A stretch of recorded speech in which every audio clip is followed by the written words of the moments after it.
نبی کریم نے عید الفطر اور قربانی کے دنوں کے روزوں کی ممانعت کی تھی، اور ایک کپڑا سارے بدن پر لپیٹ لینے سے اور ایک کپڑے میں گوٹ مار کر بیٹھنے سے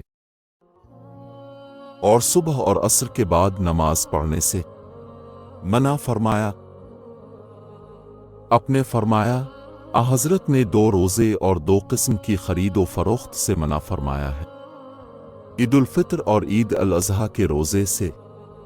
اور ملامست اور منابذت کے ساتھ خرید و فروخت کرنے سے۔ ایک شخص ابن عمر رضی اللہ عنہما کی خدمت میں حاضر ہوا اور عرض کی کہ ایک شخص نے ایک دن کے روزے کے نظر مانی، پھر کہا کہ میرا خیال ہے کہ وہ پیر کا دن ہے، اور اتفاق سے وہی عید کا دن پڑ گیا۔ ابن عمر رضی اللہ عنہما نے کہا کہ اللہ تعالیٰ نے تو نظر پوری کرنے کا حکم دیا ہے، اور نبی کریم نے اس دن روزہ رکھنے سے اللہ کے حکم سے منع فرمایا ہے۔ گویا ابن عمر رضی اللہ عنہما نے کوئی قطعی فیصلہ نہیں دیا۔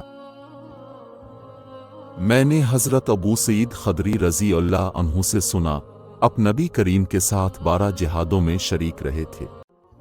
انہوں نے کہا کہ میں نے نبی کریم سے 4 باتیں سنی ہیں جو مجھے بہت ہی پسند آئیں۔ اپنے فرمایا تھا کہ کوئی عورت 2 دن اس سے زیادہ کے اندازے کا سفر اس وقت تک نہ کرے جب تک اس کے ساتھ اس کا شوہر کوئی اور محرم نہ ہو، اور عید الفطر اور عید الاضحیٰ کے دنوں میں روزہ رکھنا جائز نہیں ہے،